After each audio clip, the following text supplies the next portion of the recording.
Baik, selamat pagi siswa. Sekarang kita akan membahas tentang hukum Newton yang ketiga. Newton. Nah, ini sudah mulai menarik tetapi juga sangat ribet. Kalau kamu nggak memperhatikan, bisa jadi menjadi tidak paham. Kalau awalnya tidak paham, nanti belakangnya akan sangat sulit sekali, kesulitan sekali. Baik, hukum ketiga Newton. Hukum 3 Newton. Disebut juga apa? Hukum aksi reaksi. Disebut juga hukum aksi reaksi. Kenapa disebut hukum aksi reaksi?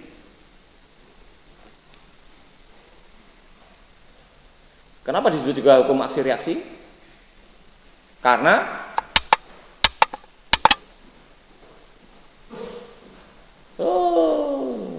pamong baru telat.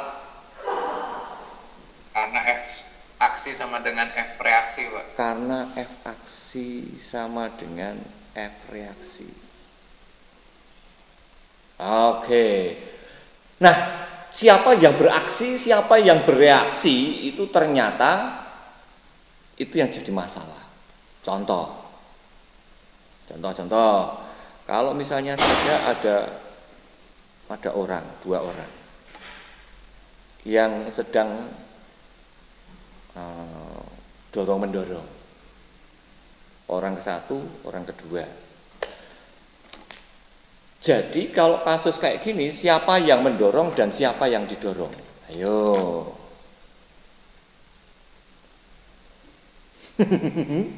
Kalau keduanya pakai sepatu roda, ayo lebih masalah lagi nih. Sama-sama pakai sepatu roda. Karena apa? Menurut orang ke satu, dia mendorong orang kedua F1 ke arah kanan. Tetapi menurut orang kedua, dia juga mendorong ke arah kiri F2. Nah, jadinya ternyata kalau orang satu kayak gini, ini orang dua juga mendorong. Inilah yang disebut gaya dorong mendorong. Tapi bukan aksi reaksi dulu loh ya. Gaya dorong. Jadi dorong mendorong itu urusannya menurut siapa? Harus hati-hati.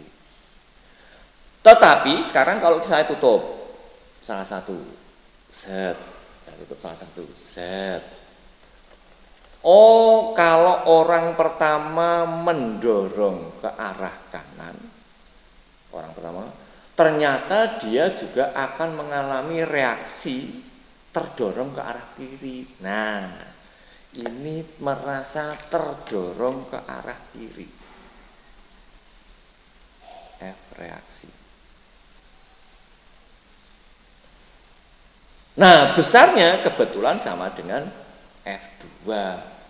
Jadi F2 itu seolah-olah menurut orang pertama sebagai bentuk reaksinya.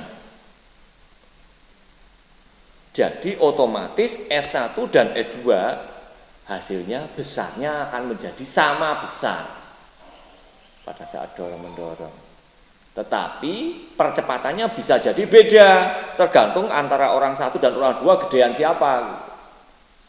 Kalau masanya lebih besar, otomatis percepatannya semakin kecil. Kalau gayanya tetap sama. Hati-hati mendefinisikan. Lanjut, contoh yang kedua. Misalnya saja ini tembok. Kemudian didorong. Nah, menurut orang dia itu mendorong ke arah sana. Set. F orang. Tetapi kalau tembok didorong oleh orang kan dia diem. Temboknya diem, orangnya juga akhirnya jadi diem.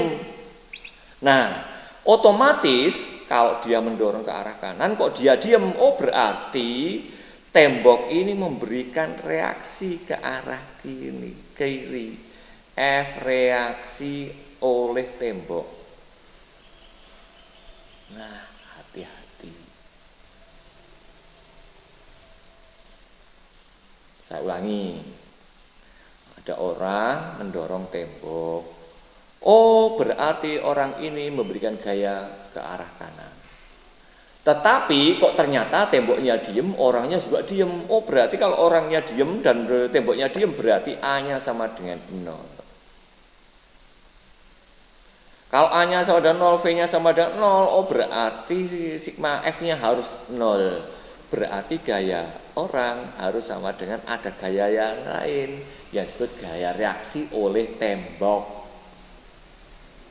Sehingga resultannya, totalnya jadi tetap 0. Tetapi ini hanya karena reaksi dari tembok.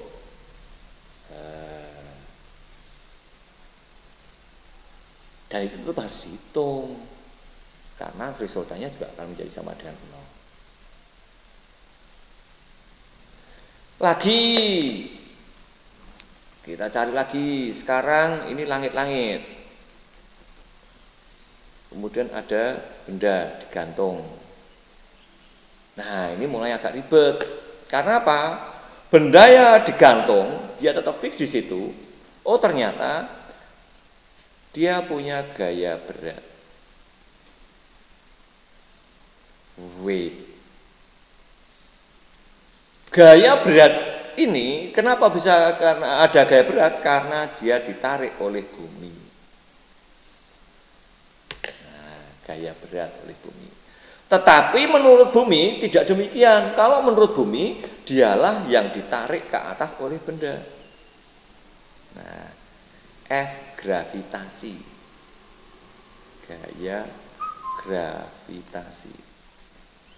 Jadi ini termasuk jenis gaya aksi reaksi yang tidak perlu kontak. Oh, ini berarti F aksi reaksi. Reaksi yang tanpa kontak. Sementara yang dua contoh di atas gaya aksi reaksi tapi ada kontak. Jadi ternyata ada dua macam gaya aksi reaksi itu.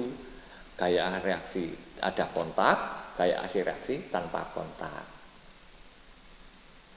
Contohnya ini gaya berat dan gaya gravitasi bumi oleh benda. Jadi bumi itu ya tetap ditarik oleh benda seolah-olah. Nah, ini kayak pasang gaya aksi reaksi. Tetapi ada tapinya. Bagaimana dengan tali dan benda? Itu seolah-olah jadi kasus yang beda lagi. Jadi benda kalau saya buat potongan khusus untuk sistem di sini jadi ini. Maka seolah-olah ada benda, ada gaya tali. Oh, benda memiliki gaya berat ke arah bawah, set, seolah-olah menarik ke bawah, weight. Tetapi, ada tapinya, tali ini seolah-olah menarik ke atas, bentuk reaksinya, gaya tegangan tali. Nah, sekarang ada tambahan lagi, T, gaya tegangan tali. Nah, jadi ini tidak dituliskan kayak kemarin. Gaya berat, gaya normal, kemudian gaya apa kemarin? Gaya gesek. Sekarang tambah lagi gaya tegangan tali. Nah, ini pasangan aksi reaksi juga. Gaya tegangan tali tidak ada kalau tidak ada gaya berat yang menarik ke bawah. Begitu ada gaya berat, otomatis gaya tegangan talinya semakin besar. Karena ini reaksi, bentuk reaksi. Mirip dengan gaya normal. Gaya normal itu juga gaya reaksi. Oke, kita contohkan lagi. Bagaimana kok gaya berat kok, gaya normal kok gaya reaksi? Contoh. Bidang mendatar, set. Ini ada benda 1, M1. Otomatis karena adanya gaya beratnya benda 1, kita sebut W1 ke arah bawah, sehingga akan ada gaya normal yang arahnya tegak lurus bidang. Set, tegak lurus bidang, gaya normal. Vektor, jangan lupa. Apa yang terjadi jika di atasnya benda, ada benda lagi? Wah, ini menarik nih. Ada benda lagi yang lebih kecil, M2 atau lebih besar, nggak masalah sih. Otomatis benda 2 ini juga akan memiliki gaya berat yang arahnya vertikal juga. W2. Makanya harus disiplin menuliskan indeks W1, W2. Nah, jangan lupa begitu ada gaya normal, gaya benda 2, dia juga akan mengalami ada gaya normal di sini. N2.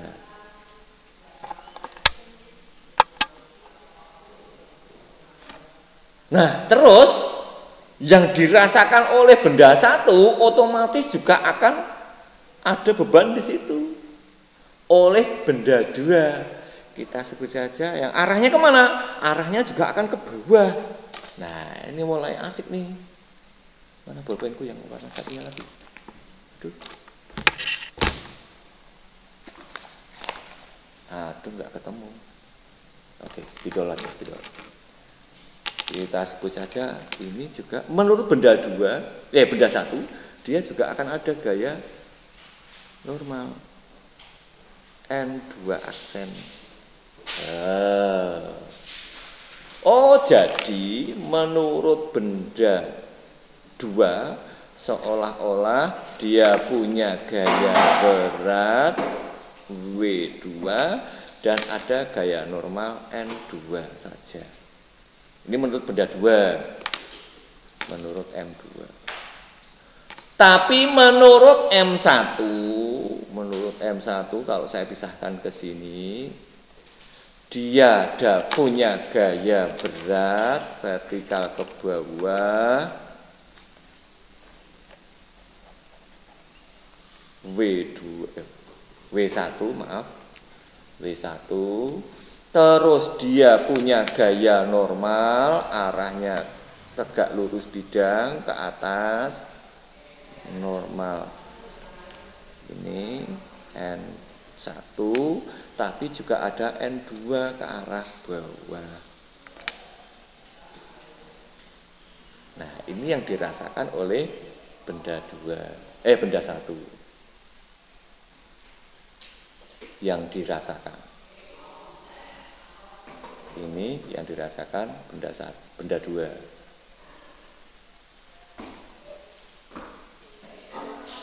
Aha. Ternyata masing-masing benda bisa beda-beda dan itu kita bahasnya juga terpisah. Asik toh? Gaya normalnya beda, otomatis juga gaya geseknya nanti beda. Jadi N1 di sini tidak hanya sama dengan W2, tetapi karena adanya N2 otomatis juga akan mempengaruhi. N2 juga terpengaruh oleh W2. Asik kan? Bisa diterima guys? Siap, bisa Pak. Ada yang masih kesulitan memahami? Halo? Saya masih bisa menerima pertanyaan yang belum paham. Siap, bisa Pak. Yakin? Siap, yakin. Oke, kalau sudah yakin, sekarang saya buatkan soal latihan yang sederhana dulu. Kalau saya andaikan sekarang ada ini bidang lagi, kemudian ada 2 buah benda yang dihubungkan dengan tali. M1, M2 ada tali thread, kemudian ada tali thread. Nah, ini mulai ribet. Ditanyakan A, percepatan benda, kemudian B, gaya tegangan tali T1. Maksudnya T1 itu yang kiri, T1 ini T2, T luar sama dengan misalnya saja 10 Newton. Masa benda 1 kita kasih sekalian 1 kg, 2 kg.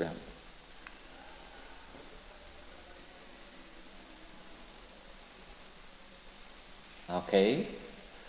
Nah, kalau kayak gini caranya bagaimana? Caranya adalah terpaksa kita harus memotong step by stepnya. Oh, ini ada benda satu. Ternyata ada gaya dan itu mandiri. Oh, berarti ini kita bahas secara terpisah. Sistem 1. Kemudian benda 2, ini seolah-olah sistem tersendiri. Benda 2. Tetapi kedua benda tersebut dihubungkan oleh sistem tali. Nah, ini yang mulai bermasalah. Kamu harus betul-betul cermat. Kita pelototi. M1 menurut menurut tali, dia itu ditarik ke arah kiri. Tadi saya ganti pakai warna merah. Ada gaya tegangan tali T1 ke arah kanan. Itu menurut benda 1. Menurut benda 2 tidak, tali ini tidak menarik saya ke kanan, tapi justru menarik dia ke arah kiri. Menurut benda 2 loh ya. Menurut benda 2 dia ditarik ke arah kiri. T1 aksen saja namanya, T1 aksen. Karena T2 nanti untuk yang sebelah sini. Oh, kalau gitu bagaimana dengan hubungan antara T1 dan T1 aksen? Nah, jika ini masih keterangan. Jika M tali mendekati 0, mendekati itu simbolnya kayak gitu. Mendekati 0, maka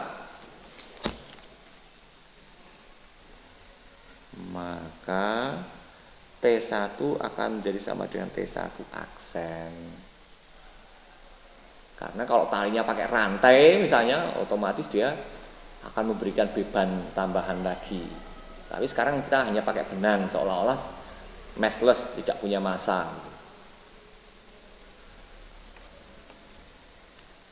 Nih, berarti kita terpaksa memotongnya satu bagian. Bisa diterima guys sampai di sini, ini ribet. Siap. Oke, lanjut. Sekarang kita bahas yang sistem 1 dulu, benda 1. Saya pindah ke halaman berikutnya supaya nanti bisa menyatu antara perhitungan dengan ininya. Menurut benda 1, dia berada di bidang datar, sret, bidang datar, massa 1. Kita sedang ngomongin massa 1. Nah, kemudian ada gaya tegangan tali T1 ke arah kanan. Ini ngomongin talinya dulu. Oh, karena ada tali maka ada gaya tegangan tali seperti tadi kita simpulkan. T1 vektor. Jangan lupa. Sebetulnya ada gaya apa lagi sih yang dirasakan oleh benda? Oh, ternyata dia tetap punya gaya berat. Gaya berat. Kemana gaya berat? Tegak lurus. Vertikal. Vertikal berarti harus tegak lurus garis buku sret. Arahnya ke bawah, gaya berat. Jangan lupa kamu harus disiplin menyebutkan ini W1 yang besarnya sama dengan M1 kalikan G. Nanti ada benda 2, W2, M2G. Jadi kamu harus disiplin. Di sini hati-hati. Makanya orang fisika itu orang paling disiplin. Karena apa? Nulis saja harus disiplin. Indeks harus ada. Karena identifikasinya banyak. Nanti bisa jadi M1, M2, M3, M10. Wah, banyak sekali. Oh, ternyata ada gaya berat. Ngefeknya setelah ada gaya berat apa? Oh, ternyata bidang akan memberikan reaksi tegak lurus bidang. Yang disebut gaya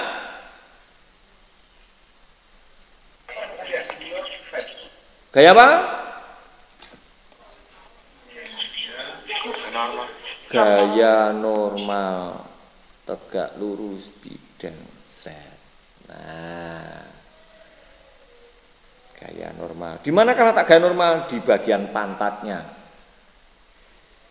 Karena kontaknya di bagian pantat. Nah, otomatis kalau ada gaya normal, ngefeknya juga akan ada gaya berat. Oh, ternyata nanti benda akan bergeser ke arah kanan, V ke kanan. Kecepatannya ke arah kanan.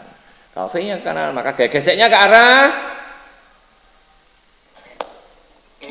kiri, berlawanan dengan arah gaya berat. F gesek. Nah, F geseknya statis atau kinetis?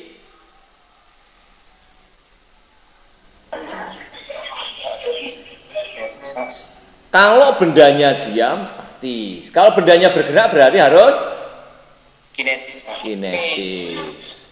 Apa syaratnya supaya bendanya bergerak? Benda bergerak, syaratnya adalah F gesek statis lebih kecil atau sudah terlampaui oleh F sejajar yang lain. F sejajar yang lain contohnya apa? T1. Nah, mungkin bisa jadi nanti yang lain, yang benda 2 lebih heboh lagi gitu. Bisa diterima, guys?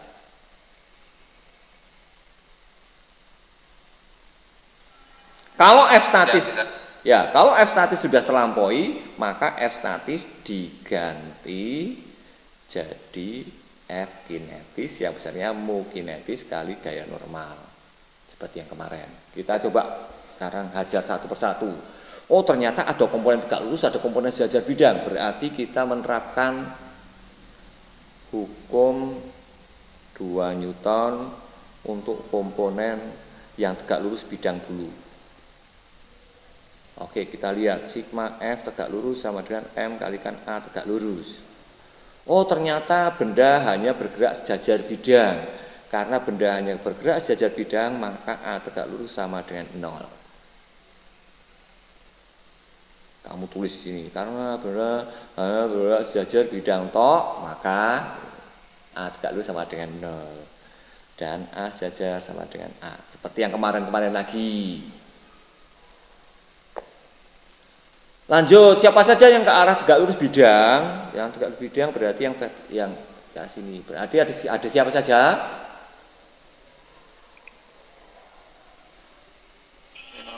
Gaya normal dan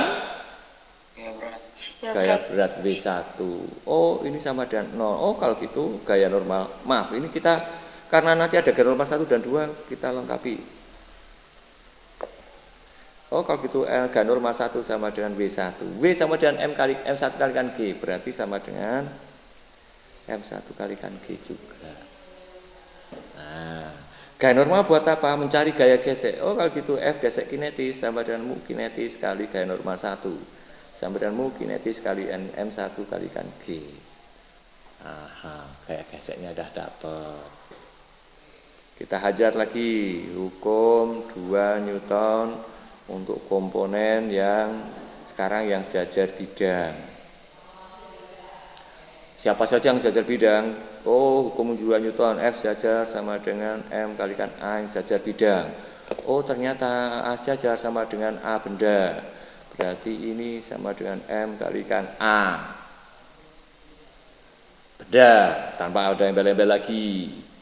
Siapa saja yang sejajar bidang? Gaya gesek dan T1. T1 dan gaya gesek kinetis. Kalau gitu T1-nya plus atau min? Plus. Kenapa? Ke kanan. Sejajar dengan searah dengan arah gerak. Oh, berarti ini positif karena dia bergerak ke kanan. Searah, bukan karena kanan, tapi karena bergerak searah dengan arah gerak. Gaya geseknya negatif karena berlawanan. Oh, dari sini kita dapatkan T1 sama dengan M1. Ada satunya, maaf, M1. Kalikan A ditambah dengan F gesek kinetis. F geseknya sama dengan itu, berarti mu kinetis kalikan M1 kalikan G. Nah, Dapatlah. Dari sistem 1 kita dapat persamaan. Persamaan 1. Bisa diterima, guys?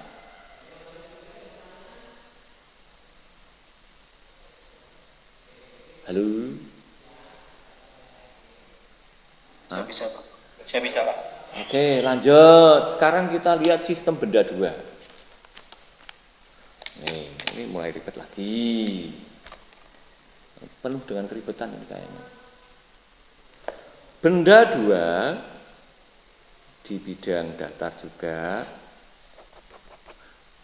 Benda 2, tetapi ada tapinya. Kenapa? Talinya itu ada di belakang dan di depan. Tuh. M2. Kok bisa? Kita lihat lagi sistemnya tadi. Nah, benda 2 ada tali ke kanan, T luar, yang besarnya sudah tertentu, tapi juga ada T1 aksen yang kebetulan memang besarnya sama, tapi arahnya ke kiri. Nah, ini juga harus kamu tulis. Oh, dia ada T luar ke sana, T luar. Ups, sorry, nggak kelihatan.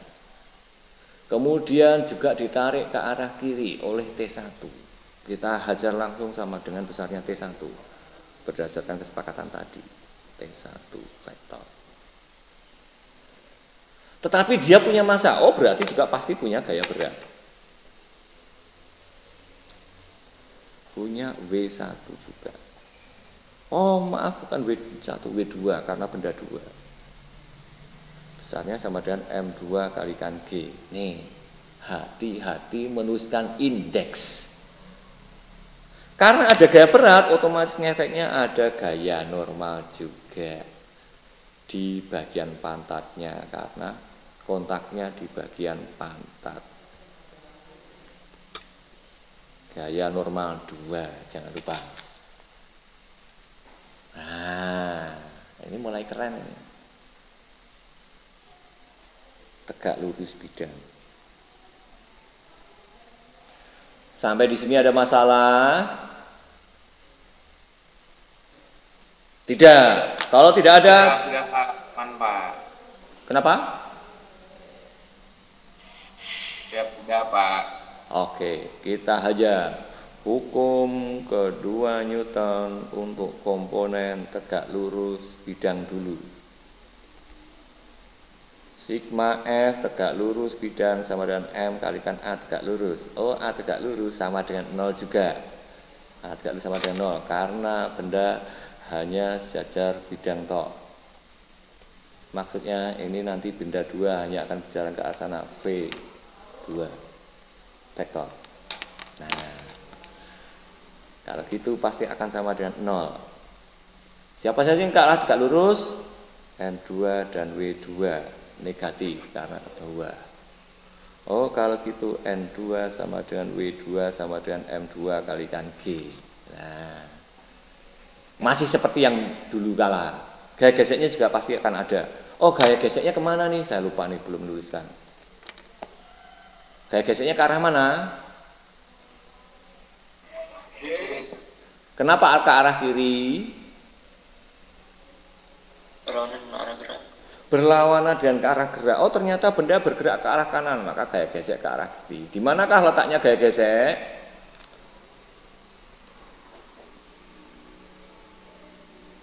Kemana? Gaya arahnya? Kiri. Ya. Letaknya di bagian kontaknya. Bidang kontaknya. Oke. Sekarang kita hajar untuk hukum 2 Newton komponen sejajar bidang. Siapa saja yang sejajar sama F sejajar sama dengan M kalikan A sejajar. Oh, ternyata A sejajar sama dengan A benda karena bendanya hanya menjulur ke arah sejajar bidang. Kita lihat siapa saja yang sejajar bidang. Yang sejajar bidang. T1 T1 T luar T luar gesek gesek F gesek kinetis 2 sama dengan M2 kalikan A. Nah, jangan lupa ada duanya di sini A-nya. M2 kalikan A. Oke, kita lihat S1-nya plus atau min?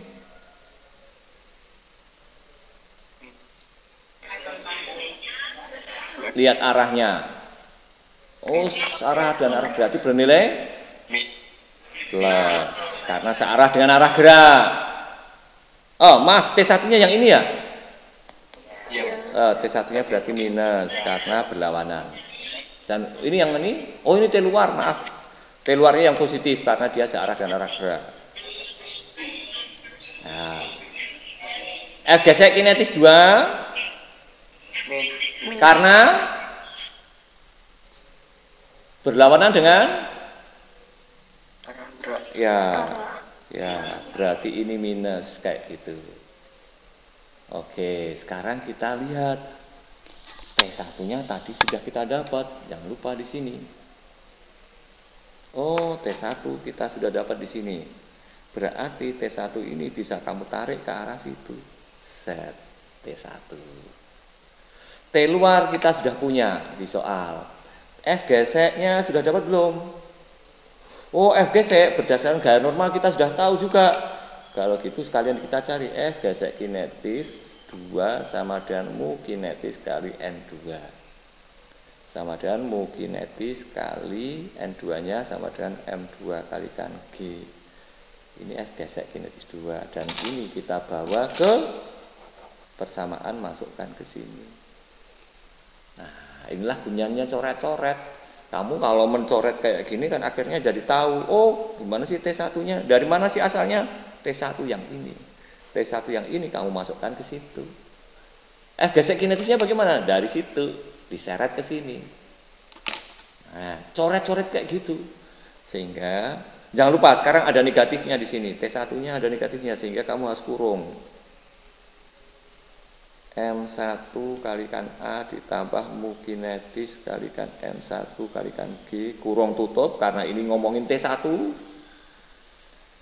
tambah T luar yang sudah tahu nilainya dikurangi F gesek kinetis kamu ambil dari situ berarti mu kinetis kalikan M2 kalikan G sama dengan M2 kalikan A, jangan lupa.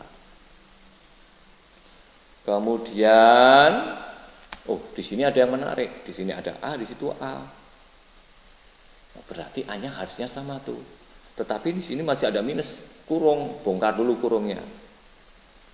Minus M1A minus mu kinetis M1G tambah T luar min mu kinetis M2G sama dengan M2A. Sama-sama punya A, saya jadikan 1. Kemudian ini ditukar posisinya berarti T luar min mu kinetis M1G minus mu kinetis M2G sama dengan M2 kalikan A tambah M1 kalikan A. Kalau sama-sama punya A berarti ini sama dengan M2 plus M1 kalikan A kayak gini. Nah, ya kan? Tapi ini sama-sama punya M1 dan M2. Mu kinetis kalikan G. Oh, berarti ini bisa juga dituliskan menjadi sama dengan minus mu kinetis kalikan G kurung M1 plus M2 juga. Asik dong? siapa Sehingga diperoleh A sama dengan kelompok kiri per kelompok ini berarti sama dengan T luar minus mu kinetis G M1 plus M2 per M1 plus M2. Ini dia hasilnya, persamaannya. Habis ini kamu tinggal masukkan angkanya.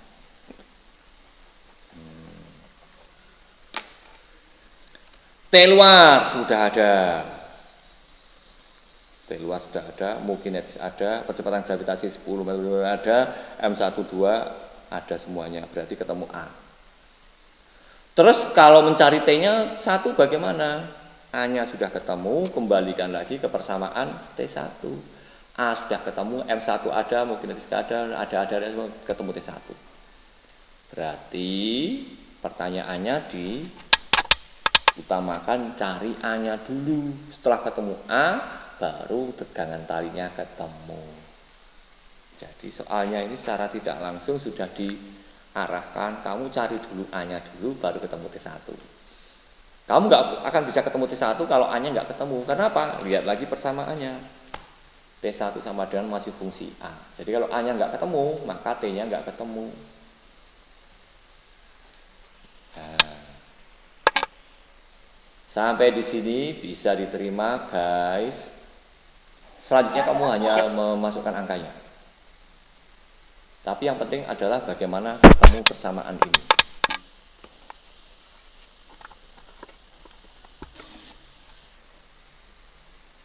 Ada pertanyaan lagi?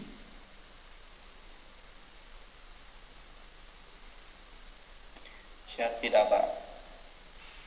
Sudah dicatatkah? Ya, masih mencatat, Pak. Oke. Atau mau langsung soal latihan?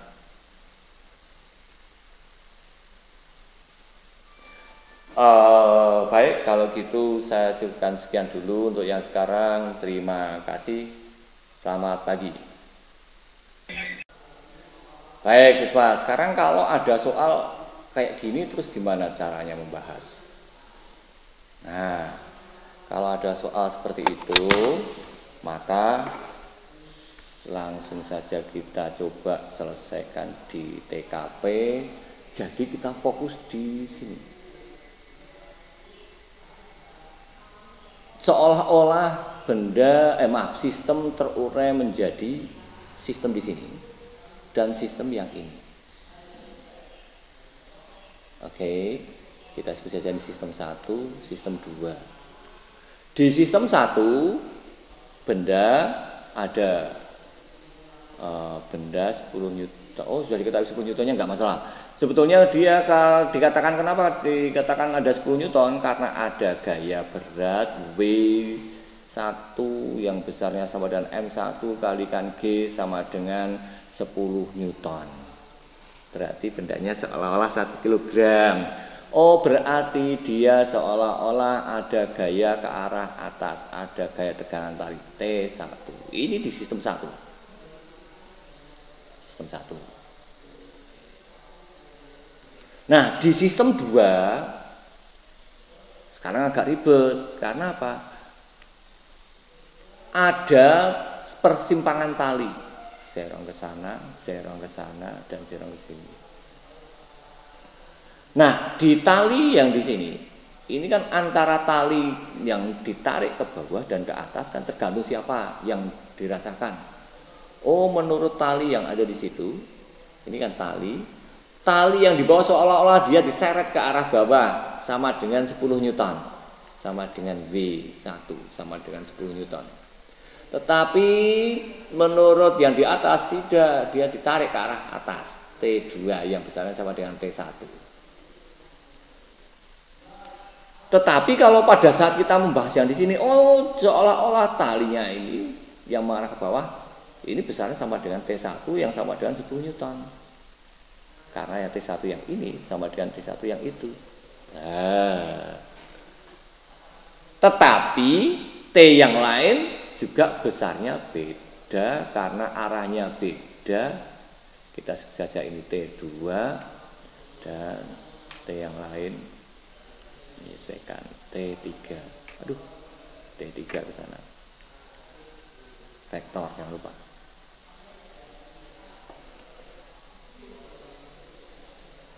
Kalau kayak gini, berarti seolah-olah ada 3 buah gaya yang bekerja dalam satu sistem tali dan dia di sini difokuskan di sini seolah-olah ditarik ke sana kemari, tetapi ada tapinya, posisinya sistemnya diam. Nah, ini yang mulai sederhana, sistem diam. Kalau sistemnya diam berarti V-nya sama dengan A-nya sama dengan 0 juga. Nah, ini A-nya sama dengan 0. Kalau A-nya sama dengan 0, maka apa yang terjadi? Ya, berarti sigma F total juga sama dengan 0. Sigma F harus sama dengan 0. Tetapi sigma F sama dengan 0 ini bagaimana? Ya, ada dua cara penyelesaian yang gampang. Diuraikan atau pakai cara yang sederhana, pakai aturan sin. Kalau diuraikan berarti juga akan berlaku sigma F yang horizontal sama dengan 0, kemudian sigma F yang vertikal sama dengan 0. Ini satu cara yang lain. Cara satu maksud saya. Cara satu. Kemudian cara yang kedua pakai aturan sin. Aturan sinusnya bagaimana? Kalau saya andaikan, saya tuliskan lagi di bawahnya lagi aja. Saya andaikan sekarang talinya saya ubah dipindah di bawah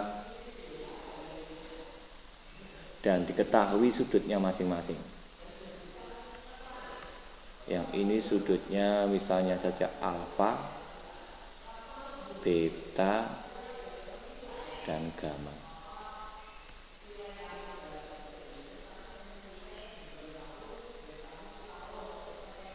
Nah, T-nya belum. T-nya kita kasih nama sekalian. T1. Kemudian tadi yang atas. Oh my god, sorry, salah pencet. Aduh. Mana tadi kok? Nah, T1, T2-nya ke kanan. T1, T2-nya ke kanan, T2, kemudian T3-nya warna biru ke kiri, T3. Aha. Kamu perhatikan sekarang, perhatikan T3 berhadapan dengan gamma. Berarti berlaku T3 per sinus gamma sama dengan, lihat lagi warna yang lain, beta berhadapan dengan T2, berarti T2 per sinus beta sama dengan si alfa berurusan dengan T1, berarti T1 per sinus alfa. Nah, ini cara penyelesaian paling mudah. Oke, kalau sudah kayak gitu bagaimana? Ya, selesaikan saja, kamu pilih setiap pasangan. Jadi kamu bisa pilih yang ini saja. Kalau diketahui misalnya T2, atau kamu pilih yang ini. Mencari, karena T1 sudah ada 10 Newton, maka bisa kamu cari T2-nya. Dari persamaan T2 per sinus beta sama dengan T1 per sinus alfa. Sayang sekali waktunya sudah habis. Terima kasih, selamat pagi.